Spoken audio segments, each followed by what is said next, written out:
Hello everyone, welcome to my channel Aarti illustration. This is Aarti और आज मैं आप लोगों को बताने वाली हूँ कि फ़ोटोशॉप में कैसे आप किसी भी इमेज या इलस्ट्रेशन पर टेक्सचर और कलर कैसे ऐड कर सकते हैं।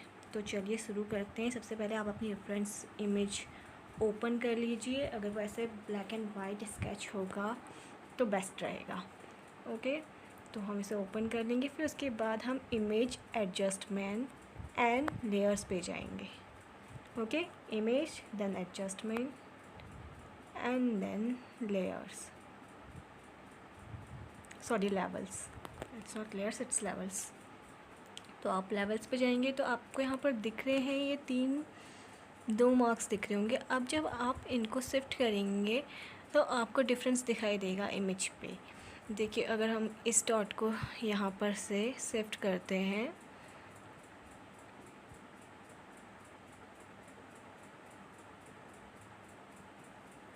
तो आपको इमेज क्लियर दिख रही होगी थोड़ी। बेसिकली ये क्या करता है कि आपके ब्लैक और वाइट पोर्शंस को, अभी देखिए आपका वाइट पोर्शन ज़्यादा हो गया था तो आपकी ब्लैक जो स्ट्रोक्स थे वो छुपने लगे। तो हम इसे एडजस्ट कर लेंगे अपने अकॉर्डिंग, जो आपको बेस्ट लगता है वहाँ पर आप इसको स्टॉप करके ओके कर दीजिए।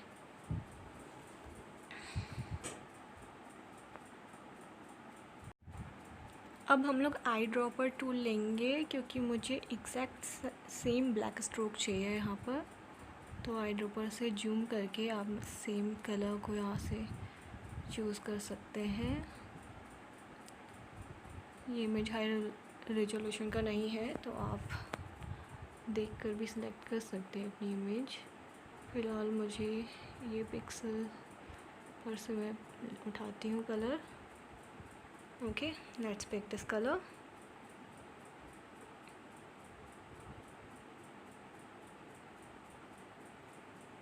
अब हम लोग क्या करेंगे, अब हम लोग लेने वाले हैं, तो अब हम लोग ब्रश टूल लेंगे और हम ब्रश सेलेक्ट कर लेंगे। सॉफ्ट राउंड और हार्ड राउंड, जो भी आप लोगों को सही लगे वो ब्रश आप यहाँ से ले लें और ब्रश साइज डिक्रीज़ कर लें। ब्रश साइज डिक्रीज़ करने के लिए आपको स्मॉल ब्रैकेट को प्रेस करना होगा और इंक्रीज करने के लिए जो लार्ज ब्रैकेट होता है हमारा वो। तो हमने अपना ले लिया है ब्रश टूल और हम यहाँ पर इन लाइंस को जो छूट रखी है उनको फिल करना शुरू करेंगे।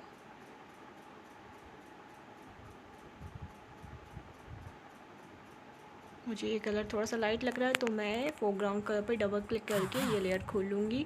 फिर इसके बाद आप यहाँ से डार्कर स्ट्रोक भी चूज़ कर सकते हैं अपने अकॉर्डिंग, जो आपको लगे कि आपके इसमें जाए उस कलर को हम ले लेंगे। और अब हम ड्रॉ करना शुरू करेंगे। जो भी लाइन्स हमें लग रहा है कि फिनिश्ड नहीं है, हम उसे पहले फिनिश कर लेंगे, क्योंकि हम जो कलर करने वाले हैं वो हम करने वाले हैं मैजिक वॉन्ड टूल से। तो मैजिक वॉन्ड टूल क्या करता है, वो सिलेक्ट करेगा उस एरिया को और अगर वो क्लोज नहीं होगा तो वो पूरा सेलेक्ट कर लेगा। ओके, तो ये हो चुका है। अब हम लोग क्या करने वाले हैं, जो one of the most important काम है नेक्स्ट हमारा, हम लेयर्स क्रिएट करेंगे। फ़ोटोशॉप में लेयर्स की बहुत इंपॉर्टेंट होती है, क्योंकि जब हम लेयर क्रिएट करते हैं तो हम डिफरेंट लेयर पे वर्क करते हैं, तो ईजी हो जाता है आपके लिए एडिट करना किसी भी चीज़ को। तो हम लेयर्स के नाम देंगे, जैसे कि स्केच लेयर मैं यहाँ पर दे रही हूँ, इस वाले को जिस पे मैंने ओरिजिनली काम किया है। नेक्स्ट मैं लेयर बनाऊँगी, न्यू लेयर। नीचे आपको एक प्लस का मार्क दिख रहा होगा, उससे आपको न्यू लेयर क्रिएट करनी है। फिर जहाँ पर ये लिखा हुआ है वहाँ से आप इसके नेम को एडिट कर सकते हैं। तो हम इसे एडिट करेंगे।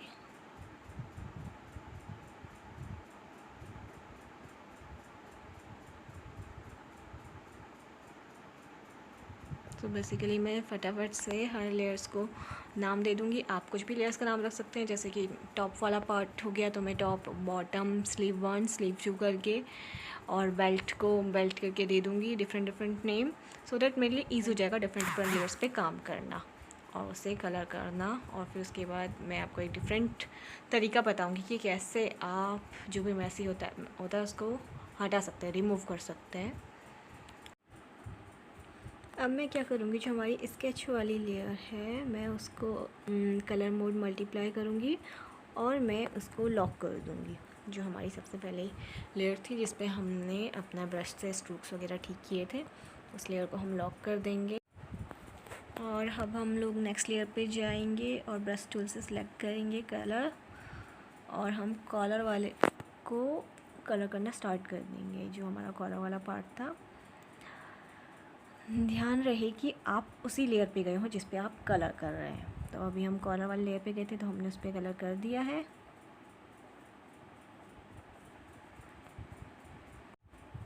नेक्स्ट हम लोग जाएंगे टॉप वाले लेयर पे और उसके लिए मैं डिफरेंट कलर सेलेक्ट करने वाली हूँ। तो फोरग्राउंड कलर हम ले लेते हैं ब्लूइश कलर। अब हम सिर्फ टॉप वाले पार्ट को कलर करना शुरू करेंगे। ध्यान रहे कि हमारे दूसरे वाले पार्ट पे, दूसरी लेयर पे ये नहीं जाना चाहिए, तब आपको ध्यान रखना है। लेकिन अगर आप किसी लेयर पे, जैसे मैं यहाँ पर वैसे हो गई, आपको दिख रहा है शोल्डर के साइड पे, क्योंकि मेरे वहाँ पे कोई लेयर नहीं है, मुझे वो ऑटोमेटिकली डिलीट करना है बाद में, तो वहाँ पर मैं वैसी हो सकती हूँ। बट यहाँ पे आप बस अपना स्मॉल कर दिए साइज़, क्योंकि मैं नहीं चाहती कि वो कलर मेरा नीचे की उधर जाए बेल्ट पे। ओके। और आप एक और काम कर सकते हैं कि अगर आपका कलर नेक्स्ट लेयर पे आपका चढ़ गया है तो आप ऑटोमेटिकली कलर स्विच कर सकते हैं वाइट पे, क्योंकि ये वाइट ही है, और वाइट कर सकते हैं उसके ऊपर ब्रश से। आप ये भी कर सकते हैं। तो अब हम नेक्स्ट लेयर पर जाएंगे।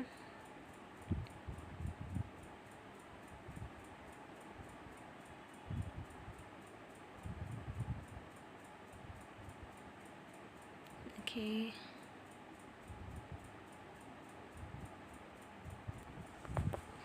और अब हम यहाँ पर मैसी हो सकते हैं इधर साइड, क्योंकि मैंने जैसे कहा था कि हम वहाँ पे डिलीट कर सकते हैं, लेकिन हमें इधर साइड ध्यान रखना पड़ेगा जो हमारे नेक्स्ट लेयर से टच हो सकता है, जैसे कि हमारा बॉटम वाला पार्ट हो गया।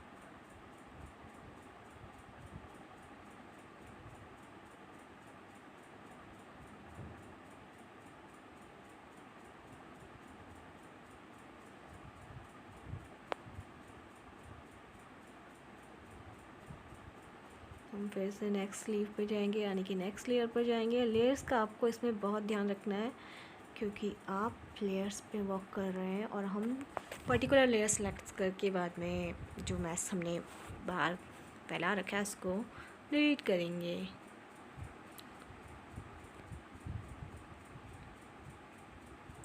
तो ये हो गया है हमारा।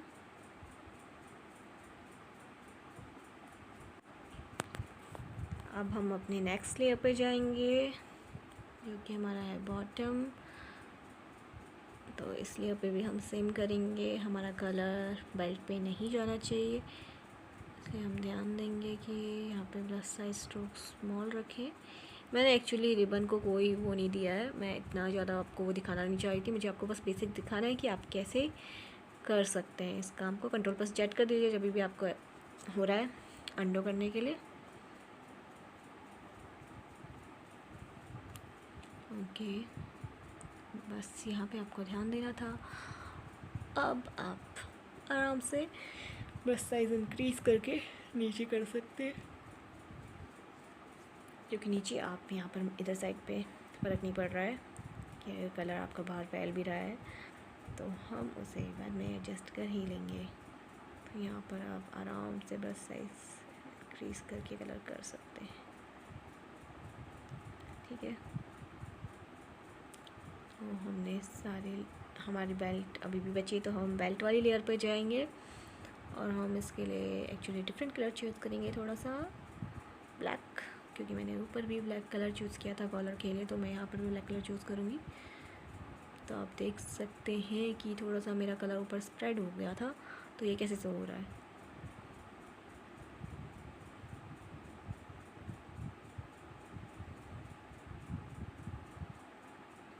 मैंने क्या किया कि मैं बेल्ट वाली लेयर को अपनी टॉप वाली लेयर के ऊपर ले आई, तो इस वजह से वो अब नहीं शो हो रहा है। तो आप ये भी कर सकते हैं। ओके, आप लेयर्स को ड्रैग कर सकते हैं। इलस्ट्रेटर पे ये काम डायरेक्टली होता है आपको। अब हम लोग मैजिक वॉन्ड लेंगे और मैजिक वॉन्ड से हम सिलेक्शन क्रिएट करेंगे और उसके बाद हम लोग जाएंगे, ये जो हमारी लेयर थी, स्लीव 2 लेयर थी आई गेस, हम इस लेयर पे जाएंगे और हिट डिलीट कर देंगे। तो देखिए आप कैसे जो भी मैस वहाँ पे क्रिएट हुआ था वो अपने आप ही डिलीट हो गया। आप उस पर बॉटम वाले पार्ट पे जाएंगे तो वो भी आपका डिलीट हो गया है। तो आपको क्या करना है, आपको मैजिक वॉन्ड से सिलेक्ट करना है, फिर उसके बाद आपको डिफरेंट लेयर पे जाकर डिलीट बटन हिट करना है ताकि वो डिलीट हो जाए। बट आपको ध्यान रखना है कि देखिए मैजिक वॉन्ड से कैसे सिलेक्शन हो गया, ऐसा सिलेक्शन ना हो आपका। सेम हम अपने नेक्स्ट साइड पे भी करेंगे। हम इस एरिया को भी सिलेक्ट कर लेंगे मैजिक वॉन्ड से एंड ऐसे स्लीव वाले पार्ट पे गए हम एंड हेड डिलीट, बॉटम वाले पार्ट पे जाएंगे, हेड डिलीट कर देंगे। तो ये हमारा डिलीट हो गया है। हम ये कॉलर वाले पार्ट पे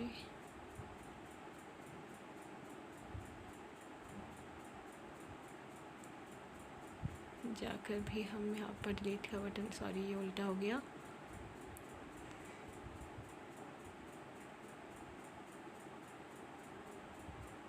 यस। तो ये डिलीट हो गया हमारा, ये वाला लेयर भी डिलीट हो चुकी है। तो इस तरीके से आपको उस पर जाकर मैजिक वॉन्ड सेलेक्ट करके अगर आप डिलीट बटन हिट करेंगे तो आपको जो मैसी वाला पार्ट है वो आपका क्लियर हो जाएगा। बट आपको ध्यान देना है, ऑफ कोर्स आपने देखो बेल्ट को सिलेक्ट किया, आप देख रहे हैं मैजिक वॉन्ड से सिलेक्शन कैसे हो रखा है और वही डिलीट हो जाएगा आपका। तो आप कंट्रोल बार जेड कर सकते हैं। अब हमने ये से सिलेक्ट कर लिया है और हम बॉटम वाले पार्ट पे जाएंगे और हेड डिलीट करेंगे। सेम हम इसे सिलेक्ट करेंगे स्केच वाले पे जाकर, देन बॉटम वाले पर जाकर इसे हेड डिलीट करेंगे। अब आप देख सकते हैं मोस्ट ऑफ देम हमारे क्लियर हो गए हैं। टॉप वाला पार्ट अभी भी रहता है। हम जाएंगे टॉप वाले पार्ट पे और हेड डिलीट करेंगे। तो देखिए जो यहाँ पर हमारा मैसी पार्ट था वो हमारा डिलीट हो चुका है। जैसे कि अब आप लोग देख सकते हैं कि हमारा लगभग कलर हो चुका है। हम टॉप वाले लेयर को सिलेक्ट करेंगे और हम जाएंगे filter, then noise, then add noise. अब हम इस पे टेक्सचर ऐड करने वाले हैं। तो नॉइस को आप यहाँ से अरेंज कर सकते हो, देन ओके करेंगे तो आप देख सकते हो यहाँ पे स्मॉल पार्टिकल्स दिख रहे हैं आपको। तो ये अच्छा फ़िल्टर एक ऐड करता है आपके गारमेंट्स में, जो कि आपको अच्छा लुक देगा। सेम मैं अब नेक्स्ट स्टेप को सिलेक्ट करूँगी और उसमें भी हम ऐड करेंगे फ़िल्टर से। आपको फ़िल्टर पे जाना है, then noise, then add noise. इस तरीके से हम अपने पूरे गारमेंट को, सॉरी ये क्या, ठीक है, सिलेक्ट करके उसको हम ऐड नॉइस डायरेक्टली आपने एक बार कर दिया है तो वो फ़िल्टर में ऊपर ही आपको सो जाएगा ऐड नॉइस, और आपको वो डायरेक्टली ऊपर से ही ईज़िली अवेलेबल हो जाएगा। नेक्स्ट हम बेल्ट पे जाएंगे और हम इस पर भी डायरेक्टली फ़िल्टर से ऊपर ऐड नॉइस, जो आपका प्रीवियस फ़िल्टर होगा वो अप्लाई होगा इससे। अगर आपको डिफरेंट थोड़ा चाहिए वहाँ पर तो आपको फिर से अरेंज करना पड़ेगा नीचे जाकर।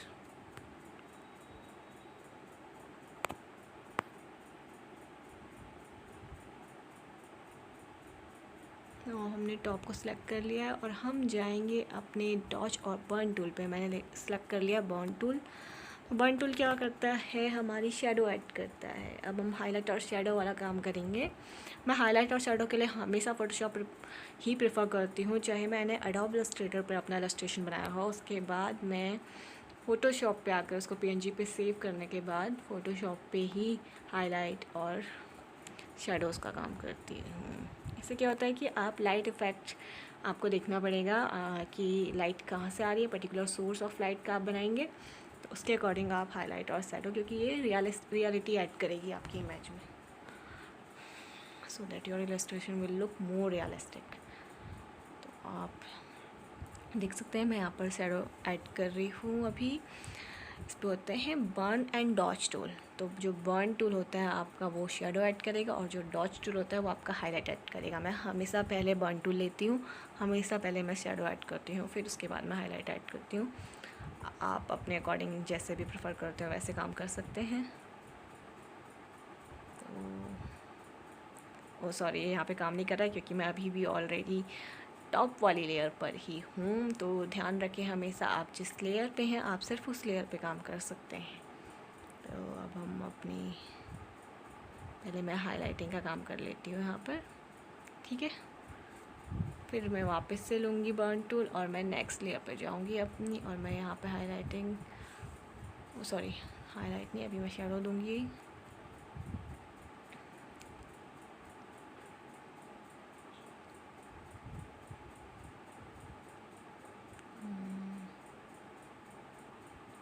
ठीक है, आप देख रहे हैं अब ये थोड़ा सा रियलिस्टिक दिखना शुरू हो गया है और ये अच्छा भी लग रहा है स्केच।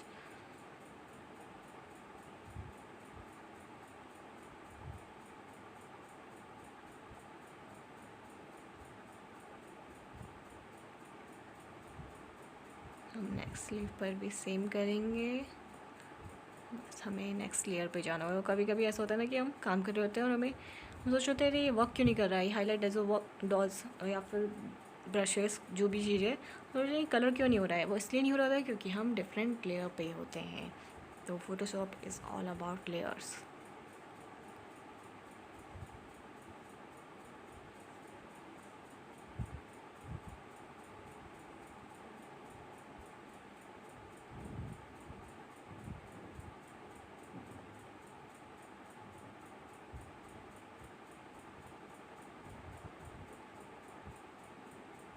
तो हम जहाँ पे फोल्ड्स आ रहे हैं, जहाँ पे हमें लग रहा है कि अच्छा ये डार्कर होंगे, तो वहाँ पे हम डार्कर से दे देते हैं। यहाँ पे देखिए काफ़ी रियलिस्टिक दिखनी शुरू हो गई है हमारी इमेज। मैंने बेल्ट में डिटेलिंग नहीं करनी चाहिए थी क्योंकि फिर बहुत टाइम लग जाता, और मुझे आपको शॉर्ट में जल्दी से बताना था कि आप कैसे हाईलाइट, शैडो, टेक्सचर और कलरिंग कर सकते हैं फ़ोटोशॉप पे, तो इसीलिए।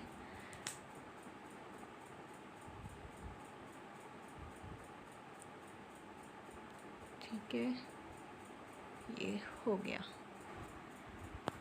अब हम लोग इसको हाईलाइट करेंगे। हमने शैडो ऑलरेडी कर दिया है, फटाफट से हम जैसे हमने शैडो किया था वैसे ही हाईलाइट करेंगे, जो कि हमारा लगभग फिनिश हो गया है। तो अब आती है कि हम इसे सेव कैसे करेंगे।